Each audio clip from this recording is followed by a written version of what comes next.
അത് ഇന്ത്യയിൽ ജനാധിപത്യവും മതേതരത്വവും സോഷ്യലും കൊണ്ടുവന്നത് കോൺഗ്രസ് പാർട്ടിയാണ്.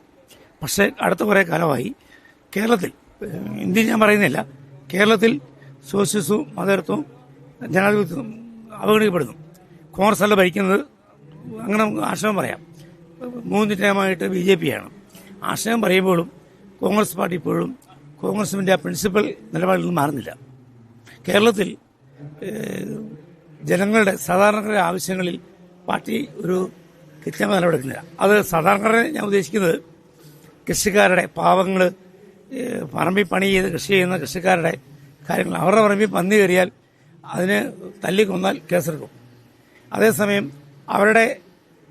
അവരൊരു പന്നി തല്ലിക്കൊന്നാൽ കേസെടുക്കുമ്പം അതോടൊപ്പം തന്നെ ഈ ഗവൺമെന്റ് അവർ ചെയ്യുന്ന കാര്യം നേരെ തിരിച്ച ഫോറസ്റ്റുകാർക്ക് എന്ത് ചെയ്യാം? സർക്കാർ ചെയ്യുന്നത് കൃഷിക്കാർ, അതിന് പ്രത്യേക കാരണമുണ്ട്. കേരളത്തിലെ കൃഷിക്കാർ ക്രിസ്ത്യാനികളാണ്. BJP ഉണ്ടാക്കിയ ആക്ഷേപമുണ്ട് കേരളത്തിലെ കൂടിയ ഭൂമി സത്യമായിരിക്കും. അതിന്റെ കാരണം കൃഷി ചെയ്യുന്ന ക്രിസ്ത്യാനികളാണ്, ക്രൈസ്തവരാണ് കേരളത്തിലെ കൃഷിക്കാർ. വേറെ ആരും ചെയ്യുന്നില്ല. കേരളത്തിലെ കൃഷിക്കാർ നന്നായിട്ട് അധ്വാനിച്ച് കൃഷി ചെയ്ത് വരുമാനം ഉണ്ടാക്കുന്ന ആളുകളാണ്. അവർക്കെല്ലാം മൂവ്മെന്റായിട്ട് സർക്കാരിനോട് മാറി. അതിനുള്ള പ്രശ്നം. പക്ഷേ സർക്കാർ അങ്ങനെ മാറുമ്പോൾ കോൺഗ്രസിനോടുള്ള അങ്ങയുടെ പ്രതിഷേധം എന്താണ്? കോൺഗ്രസ് ഇക്കാര്യത്തിൽ പ്രതിപക്ഷ പാർട്ടി എന്ന നിലയിൽ പോലും ശക്തമായ നടപടി സ്വീകരിച്ചില്ല. ഇവിടെ സമരം നടക്കുന്നു. അതിനകത്ത് പോലും കോൺഗ്രസിന്റെ ഒരു വ്യക്തമായ സ്റ്റാൻഡ് കോൺഗ്രസ് പറഞ്ഞില്ല. വഖഫ് ബില്ല് വന്നു, വഖഫ് ബില്ല് മുൻപുദേശ, അതിനകത്ത് പോലും വയനാട് MP ആയ പ്രിയങ്കാഗാന്ധി പോലും പാർലമെന്റിൽ പോയില്ല. തെറ്റത്. പക്ഷേ വർഷങ്ങളായിട്ട് കോൺഗ്രസ് ഏറ്റവും കൂടുതൽ ആശ്രയിക്കുന്നത് ക്രൈസ്തവരെയാണ്. ക്രൈസ്തവർ ഏറ്റവും കൂടുതൽ ആശ്രയിക്കുന്ന ഒരു പാർട്ടിയും കോൺഗ്രസ് ആണ്. അതിലൊരു മാറ്റം വന്നിട്ടുണ്ടോ? നിലവിലില്ലായിരുന്നു, പക്ഷേ മാറ്റം ഉണ്ടാവും, യാതൊരു സംശയം വേണ്ട. ഇനി ക്രൈസ്തവരായ അത് ആസിയെന്നോ ലാറ്റിനെന്നോ അങ്ങനൊന്നുമില്ല, എല്ലാ ക്രിസ്ത്യാനികളും നാളുകളിൽ മാറ്റം ഉണ്ടാവും. ഈ കോൺഗ്രസിന്റെ ഇപ്പോഴത്തെ ഈ നിലപാടിൽ അങ്ങേപോലെ അതൃപ്തരായ അനേകം വ്യക്തികളുണ്ടോ ഇപ്പോഴും കോൺഗ്രസിന്? 14 ജില്ലകളിലും ദേശീയ ഭാരവാഹി അടക്കമുള്ളവർ രാജിവെക്കാൻ തയ്യാറായിരിക്കുക. ബ്ലോക്ക് ഭാരവാഹികളും മണ്ഡലം പ്രസിഡന്റുമാരടക്കം പാർട്ടിയിൽ നിന്ന്, കോൺഗ്രസിൽ നിന്ന്, CPM നിന്നുണ്ട്. കേരളത്തെ സംബന്ധിച്ചിടത്തോളം ക്രൈസ്തവർക്ക് ഇനി BJP മാത്രമാണ് ഏക ആശ്രയം എന്ന് ഞാൻ പറയല. ഞാൻ BJPയെ കൂടെ തീരുമാനിച്ചിട്ടില്ല, അതിനൊന്നും സമയമില്ല. കാരണം കേരളത്തിലെ ക്രിസ്ത്യാനിക്ക് സഹായിക്കാൻ CPM ഇല്ല, കോൺഗ്രസ് ഇല്ല, കേരള കോൺഗ്രസ് ഇല്ല. അപ്പൊ അങ്ങനെ വരുമ്പോൾ ആരെയാണ് കൂടുതലായിട്ട് ആശ്രയിക്കുന്നത് അങ്ങയുടെ ഒരു അഭിപ്രായത്തില്? അതിനകത്ത് ഞാൻ സഹപ്രവർത്തകരോട് ചോദിച്ചാലേ പറയാൻ പറ്റുള്ളൂ. എന്നോടൊപ്പം ഒരു 1000 പേര് കൂടുതൽ രാജിവെക്കാൻ തയ്യാറ് നിൽക്കുക. 1000 പേര്, 100 ഭാരവാഹികളും 1000 പേരും. ഇടുക്കി ജില്ലയിൽ നിന്ന് ഇല്ല, കേരളം മുഴുവൻ ക്രൈസ്തവരായിട്ടുള്ള ആളുകൾ. അപ്പൊ അങ്ങയുടെ ഇനി കോൺഗ്രസിൽ നിന്ന് രാജിവെച്ചു തുടർന്നുള്ള നിലപാടുകൾ എന്താണ്? എനിക്ക് അത്യാവശ്യം കൃഷിഭൂമിയുണ്ട്, കച്ചവടമുണ്ട്, ആ ജോലി നമ്മൾ നടത്തും.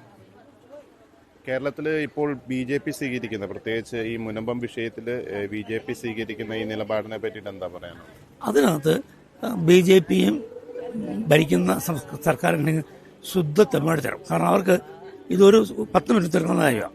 അതിനകത്ത് അക്കാര്യത്തിൽ BJP ഗവൺമെന്റ്, സെൻട്രൽ ഗവൺമെന്റും കേരള ഗവൺമെന്റും അവരറിഞ്ഞുകൊണ്ടാണ്. കാരണം ഈ സമരത്തിനകത്ത് നിൽക്കുന്ന ആളുകൾ മുഴുവൻ ക്രൈസ്തവരാണ്, മെജോറിറ്റി. ചിലപ്പോൾ അല്ലാതെ ഒന്നുകൊണ്ടാണ് കാണും. അപ്പോൾ ക്രിസ്ത്യാനിയുടെ ഇവിടെ മാത്രമല്ല, മറ്റേ വന്യമൃഗശല്യം, കൃഷിഭൂമി മൃഗം കയറുന്നത്, അത് മുഴുവൻ ക്രിസ്ത്യാനിയുടെ സ്ഥലത്താണ്. കാരണം കേരളത്തിൽ കൃഷി ചെയ്യുന്നവരാ, ഇന്ത്യ ക്രിസ്ത്യൻ മാത്രമേ ഉള്ളൂ. ആ ക്രൈസ്തവരോടുള്ള, കാരണം അവർക്കറിയാം കൃഷിക്കാരനെ വിവരിച്ച കുഴപ്പമില്ല, ക്രൈസ്തവരാ. അത് ഏത് സൈസുള്ള ക്രൈസ്തവരാണെങ്കിലും അവരെ കൃഷി ചെയ്യുള്ളൂ, ഉൽപ്പാദനം ഉണ്ടാകുന്ന അവരാണ്. അവരുടെ വിരോധം അവർ കാണിക്കുന്നു. ഈ ഒരു സാഹചര്യത്തിൽ BJPയുടെ നിലപാട് എങ്ങനെയാണെങ്കിൽ തന്നെയും BJP കേരളത്തിൽ മാത്രമാണ് ക്രൈസ്തവരോട് ചേർന്ന് നിൽക്കുന്നത്. മറ്റ് സംസ്ഥാനങ്ങളിലൊക്കെ BJPയുടെ തീവ്ര ഹിന്ദുത്വ നിലപാടുള്ള സംഘടനകൾ ക്രൈസ്തവരെയും സിസ്റ്റേഴ്സിനെയും മതസ്ഥാപനങ്ങളെയൊക്കെ ആക്രമിക്കുമ്പോൾ ഇതൊരു താൽക്കാലികമായ ഒരു ആശ്വാസം മാത്രമാണ് ഇവിടെ എന്ന് പറയാൻ പറ്റില്ല. ഞാൻ പറയുന്നത് 2 ദിവസം മുമ്പ് UP ഉണ്ടായ സംഭവം, അച്ഛന്മാരെ ആക്രമിച്ചു, സിസ്റ്റേഴ്സിനെ ഇന്നലെ ആക്രമിച്ചു, അത് മുഴുവൻ തെറ്റാണ്. അത്തരം തരത്തിൽ വ്യക്തമായി ശക്തമായ നിലപാടുണ്ട്. അത് പാടില്ല, അങ്ങനെ ചെയ്യാൻ പാടില്ല. പക്ഷെ അതിന്റെ പേരിൽ വേറൊരു കാര്യം പറയാൻ പറ്റില്ല. കാരണം ഡൽഹിയിലെയോ യു.പിയിലെയോ മഹാരാഷ്ട്രയിലെയോ കാര്യം പറഞ്ഞ് കേരളത്തിൽ രാഷ്ട്രീയ മാറ്റം ഉണ്ടാക്കാൻ തീരുമാനിച്ചാൽ അത് ശരിയല്ല. ഈ കേരളത്തിൽ കോൺഗ്രസിനെ സംബന്ധിച്ചിടത്തോളം എന്താണ് കോൺഗ്രസ് ഇങ്ങനെ ഒരു ഒരു മതവിഭാഗത്തെ മാത്രം സപ്പോർട്ട് ചെയ്തുകൊണ്ട് ഈ ക്രൈസ്തവരെ പരസ്യമായി അവഹേളിക്കാനുള്ള ഒരു കാരണം വോട്ട് രാഷ്ട്രീയം മാത്രമാണ് അതിന്റെ പിന്നിൽ? അത് എനിക്ക് എൻ്റെ അഭിപ്രായത്തിൽ നിങ്ങൾ ചോദിച്ചത് തന്നെ വോട്ട് രാഷ്ട്രീയം മാത്രം. കാരണം ഒരു സമുദായം തീരുമാനിച്ചാൽ എല്ലാം ജയിക്കാൻ പറ്റും. കൃത്യമാണ്. അടുത്ത അസംബ്ലി 20 സീറ്റ് ഒരു സമുദായ പാർട്ടിക്ക് ഉണ്ടാവും. പക്ഷേ കോൺഗ്രസിന് അത്ര ഉണ്ടാവില്ല. ഇനി ഇൻ കേസ് യാദൃശ്യമായിട്ട് അധികാരം കിട്ടിയാൽ ആര് മുഖ്യമന്ത്രിയാവും?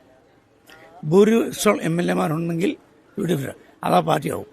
ആ തരത്തിലേക്ക് കോൺഗ്രസ് ചെറുതായി പോയി. അതായത് ഇനി ഒരു വർഷം കഴിഞ്ഞാൽ പാർലമെന്റ് ഇലക്ഷൻ, നിയമസഭാ ഇലക്ഷൻ നടക്കാനിരിക്കുകയാണ്.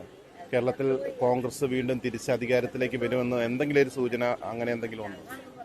എന്റെ തോന്നൽ നിലവിലെ അവസ്ഥയിൽ ഒരു 60 സീറ്റ് CPM-ഉം 5 സീറ്റ് കേരള കോൺഗ്രസും 2 സീറ്റ് RSPയും ബാക്കി 20 സീറ്റ് 15 സീറ്റിനിടയ്ക്ക് BJPയും ബാക്കി സീറ്റ് കോൺഗ്രസും. അതായത് ഒരു മൂന്നാം പിണറായി സർക്കാർ കേരളത്തിൽ അധികാരത്തിൽ വരുമെന്നാണ് ഇപ്പോഴത്തെ അവസ്ഥയിൽ കോൺഗ്രസിന്റെ നിലപാട് ഇങ്ങനെയാണെങ്കിൽ മൂന്നാം സർക്കാർ അവരുടെ വരും. അത് പിണറായി വിജയം കൊണ്ടല്ല, ജനം മടുത്തിരിക്കുന്ന ഗവൺമെന്റാണ്. ജനം ഇവരെ കൊണ്ട് ഉൾക്കൊള്ളാൻ പറ്റിയല്ല അത്ര. പക്ഷേ കോൺഗ്രസ് തിരിച്ചു നിൽക്കുന്നത് ഇതിനകത്ത് തമ്മിലടിയും ഞാൻ സൂചിപ്പിക്കാം. സുധാകരനും VD സതീശനും രമേശ് ചെന്നിത്തലയും മുരളീധരനും ഒന്നും ചെയ്യാൻ പറ്റിയല്ലോ. പക്ഷേ കോൺഗ്രസ് ഉള്ള കാലം തൊട്ടേ ഇങ്ങനെ ഒരു തമ്മിലടി അഭിപ്രായ വ്യത്യാസങ്ങൾ ആ പാർട്ടിക്കകത്തുണ്ട്. പക്ഷേ ഇതിനു മുമ്പാണെങ്കിലും എല്ലാവരും തമ്മിൽ അഭിപ്രായ വ്യത്യാസങ്ങൾ ഉണ്ടായിട്ടുണ്ട്. പക്ഷെ അത് സാധാരണക്കാരെ എങ്ങനെയാണ് ബാധിക്കുന്നത്? സാധാരണക്കാരായ ഒരു വോട്ടറെ ഇവരുടെ തമ്മിലടിയും ഇവരുടെ ഗ്രൂപ്പ് വഴക്കും ഏത് രീതിയിലാണ്? മറുവശത്ത് നോക്കുവാണെങ്കിൽ ഈ 2 ടൈമിലെ ഭരണം അതിനേക്കാളും ജനങ്ങൾക്ക് ഒരുപാട് ദ്രോഹം ചെയ്തിട്ടുണ്ട്. മറുവശത്ത് ഇവരുടെ ഈ തമ്മിലടി സാധാരണക്കാരെ എങ്ങനെ ഏതെങ്കിലും രീതിയിൽ അതെങ്ങനെയാണ് ബാധിക്കാൻ സാധ്യത?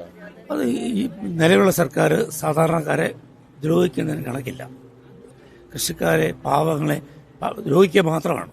അത് കറക്റ്റ്. പക്ഷെ അത് ഉപയോഗിക്കാൻ UDF-നോ കോൺഗ്രസോ കഴിയുന്നില്ല. ഞാൻ പറയുന്നില്ല, ഞാൻ കൃഷിക്കാരനാണ്, എനിക്കൊരു ഹോട്ടലുണ്ട്, ബിസിനസ്സുണ്ട്. നമ്മൾ അവിടെ കണ്ടത് ഒരു സത്യമായ കാര്യവും അവിടെ ചെയ്യുന്നില്ല. അത്തരത്തിൽ വരുമ്പം ആളുകൾ എങ്ങനെ ഉടനിക്കും? ഇപ്പം കോൺഗ്രസ് ഈ മുനമ്പ് വിഷയം ഇത് ഏറ്റെടുത്ത് മുന്നോട്ട് കോൺഗ്രസ് പോയാൽ സംശയം വേണ്ട, ഒരു 80 സീറ്റ് കോൺഗ്രസ് UDF അധികാരത്തിൽ വരാം. പക്ഷെ കോൺഗ്രസ് തയ്യാറല്ല. പക്ഷെ മറ്റു വശത്ത് ഒരു വലിയൊരു വോട്ട് ബാങ്ക് രാഷ്ട്രീയമുണ്ട് അവിടെ തന്നെ. വോട്ട് ബാങ്ക് രാഷ്ട്രീയത്തിന് വേണ്ടി മാത്രം ഒരു പാർട്ടി നിൽക്കാൻ പറ്റും. ഞാൻ രാജിച്ചതുകൊണ്ടല്ലേ. പക്ഷെ വേറൊരു കാര്യമുണ്ട്, ക്രൈസ്തവർ അങ്ങനെയല്ല. ക്രൈസ്തവർ വോട്ടുകൾ വിഘടിച്ച് നിൽക്കുന്ന ഒരു വോട്ടാണ്. അവര് ഐക്യമില്ല. അവർ ഒരു പാർട്ടിക്കോ അല്ലെങ്കിൽ ഒരു സംഘടനയ്ക്കോ വോട്ട് ചെയ്യുന്നവരല്ല. മറ്റവരങ്ങനെയാണ്. അത് ക്രൈസ്തവരുടെ മാത്രം ഒരു കുഴപ്പമായിട്ടല്ലേ? അതിനകത്ത് നമ്മൾ കോൺഗ്രസിനെ കുറ്റം പറഞ്ഞുകൊണ്ട് എന്തെങ്കിലും കാര്യമുണ്ടോ? ക്രൈസ്തവർ ഒരുമിച്ച് നിന്നാൽ ഈ അവകാശങ്ങളും ഈ ആവശ്യങ്ങളും നേടിയെടുക്കാനുള്ളൊരു കാലം കഴിഞ്ഞില്ലേ? അത് പണ്ട് കാലത്ത് കേരള കോൺഗ്രസ് ക്രൈസ്തവർക്ക് വേണ്ടി സംസാരിക്കുമായിരുന്നു. ഇപ്പൊ കേരള കോൺഗ്രസ് വിഘടിച്ച് 2 പക്ഷത്തായി. അപ്പൊ ക്രൈസ്തവരുടെ ഇടയിൽ ഐക്യമില്ലാത്തതല്ലേ ഈ പ്രശ്നങ്ങൾക്കൊക്കെ ഏറ്റവും വലിയ കാരണം? കൃത്യമായിട്ട് അതെ. കേരള കോൺഗ്രസ് നടല്ല, 5 കേരള കോൺഗ്രസ് കേരളത്തിൽ. പക്ഷേ മനസ്സാന്റെ കാലത്ത് നമുക്കൊരു വിശ്വാസമായിരുന്നു സംരക്ഷിക്കാനുള്ളത്. ഇപ്പോഴത്തെ പ്രശ്നം, ഞാൻ ഇന്നലെ ഏതോ ചാനലിൽ ഇന്റർവ്യൂ പറഞ്ഞു, ഈ മറ്റേ നമ്മുടെ വലിയ പ്രശ്നമുള്ള ഒരു പള്ളിയുണ്ട് പത്തനംതിട്ട, ഓർമ്മയുണ്ടോ? പത്തനംതിട്ട. ഞാൻ പേര് ഓർത്ത് പറയാം. അവിടെ പോലും കരുണാകരൻ മുഖ്യമന്ത്രി ആയിരുന്നപ്പോൾ അദ്ദേഹം അത് വളരെ റെഡിയായിട്ട് കൈകാര്യം ചെയ്തു. ഹിന്ദു ക്രിസ്ത്യൻ തർക്കം, അമ്പലം പള്ളി, തോമാസിലയുടെ പേരുള്ള പള്ളി ആക്രമിക്കാൻ ശ്രമിച്ചതാണ് അത്. പക്ഷേ ഇപ്പോഴത്തെ കോൺഗ്രസിന്റെ MP-മാർ, MLA-മാർ, കേരള കോൺഗ്രസിന്റെ ആൾക്കാർ, റോഷി അടക്കം ഒന്നും ചെയ്യുന്നില്ല. എന്തെങ്കിലും മിണ്ടാൻ പറ്റാത്തത് അതൊന്നും ചെയ്യണ്ട. ആൾ അഭിപ്രായം പറയല്ലോ. റോഷിയുടെ സുഹൃത്ത്, പക്ഷെ അഭിപ്രായം പോലും പറയുന്നില്ല. അതിന്റെ മെയിൻ പ്രശ്നമാണ് ഈ പറഞ്ഞ ഭിന്നിച്ച് നിൽക്കുന്ന വോട്ടുകൾ. ഇപ്പൊ ക്രൈസ്തവരെ സംബന്ധിച്ചിടത്തോളം ഈ ഭിന്നിച്ച് നിൽക്കുന്ന വോട്ടുകൾ ഒരു പോയിന്റിലേക്ക് കൊണ്ടുവന്നാലല്ലേ കേരളത്തിലെ ക്രൈസ്തവർക്ക് എന്തെങ്കിലും ആനുകൂല്യം അല്ലെങ്കിൽ ക്രൈസ്തവർ വാക്കിന് വില ഉണ്ടാവുള്ളൂ. അല്ല, അതിനകത്ത് തന്നെ ക്രിസ്ത്യൻ സമുദായം ഒന്നുമല്ലോ. കഴിഞ്ഞ ദിവസം തലശ്ശേരി താമരശ്ശേരി ബിഷപ്പുമാർ പറഞ്ഞതിനെതിരെ പാലാ ബിഷപ്പ് തിരിച്ചു പറയും. എന്ത് ചെയ്യാൻ പറ്റും? അദ്ദേഹം തന്നെ പറയുന്നത് ക്രിസ്ത്യാനിറ്റിക്കെതിരാണ്. അങ്ങനെ എനിക്ക് പറയാൻ പറ്റുള്ളൂ. അദ്ദേഹത്തിന് വേറെ പണിയില്ല, വയസ്സായി പ്രായമായിരിക്കും. അദ്ദേഹം പറയാൻ പാടില്ല. ക്രിസ്ത്യാനിറ്റിക്ക് വേണ്ടി അങ്ങനെ തീരുമാനിച്ചാൽ അത് അംഗീകരിക്കുക, കൂടെ നിൽക്കുക. അത് ചെയ്യുന്നില്ല. അല്ല, താമരശ്ശേരിയിലെ വിഷയം വേണ്ടി വന്നാൽ അങ്ങനെ ഒരു പാർട്ടി രൂപീകരിക്കാൻ നമ്മൾ തയ്യാറാകണം എന്നാണ് സൂചിപ്പിച്ചത്. അതെ, പക്ഷെ പാലാ ബിഷപ്പ് കല്ലറങ്ങാട്ട് പറഞ്ഞത് തിരിച്ചാ. അങ്ങനെ പാടില്ല. ഇതിനകത്ത് ഞാൻ ഇപ്പൊ രാജിവെച്ചാളാ. എന്നെ പോലെയുള്ള ഒരാള് 42 വർഷത്തെ രാഷ്ട്രീയ പാരമ്പര്യമുണ്ട്. ഞാൻ രാജിവെച്ചുള്ള അവസ്ഥനാ. ഞാൻ രാജിവെച്ച് മാറി. ഞാൻ CPM, CPA, BJP, പിന്നെ പാർട്ടിയുള്ള RSPO ഏതോട്ടെ ഒരിടത്തും കൂടിയിട്ടില്ല, കൂടാൻ തീരുമാനിച്ചിട്ടില്ല. അങ്ങനെ നിൽക്കുമ്പോഴും അങ്ങനെ പിതാവ് പറയാൻ പാടില്ല. ഈ സമരം പിതാവ് വന്നു ഇല്ലോ. ഈ സമരത്തിലെ പിതാവ് വന്ന് ഇവിടെ ഐക്യദാർഢ്യം പ്രഖ്യാപിച്ചതാണ്. ഇവിടെ വന്നാണ്, നേരിട്ട് വന്നാണ്, പാലാ ബിഷപ്പ് ഇവിടെ വന്നാണ്. നേരിട്ട് വന്നാണെങ്കിൽ അദ്ദേഹത്തെ ഞാൻ അക്കാര്യത്തിൽ അംഗീകരിക്കുന്നു, ബഹുമാനിക്കുന്നു. പക്ഷേ ഈ പാലാ പിതാവ് പറഞ്ഞ വർഷങ്ങൾക്ക് മുമ്പ് ഒരു പള്ളിയിൽ നടത്തിയ പ്രസംഗങ്ങളെ ഇവിടെ വളച്ചൊടിച്ചുകൊണ്ട് മാധ്യമങ്ങൾ ചർച്ച ചെയ്യുകയും പാലാ പിതാവിനെതിരെ ആളുകൾ തിരികുകയും ചെയ്തൊരു സാഹചര്യം ഉണ്ടായിട്ടുണ്ട്. അതെന്റെ മോളുടെ പേരില്ല.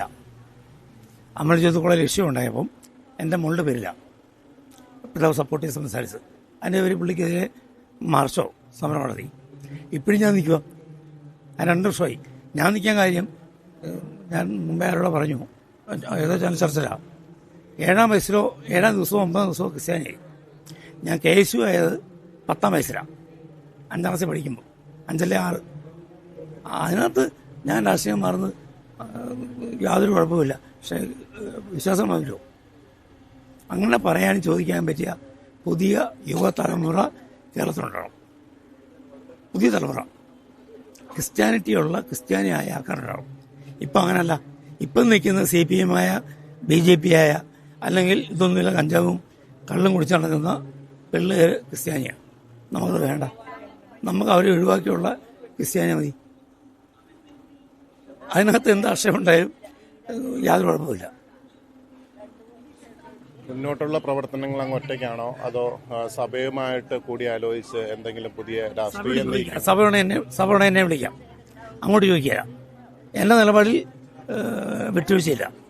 ഇവിടുന്ന് ഞാൻ മാറി. സഭയ്ക്ക് എന്നെ വിളിക്കാം, ചോദിക്കാം, പറയാം.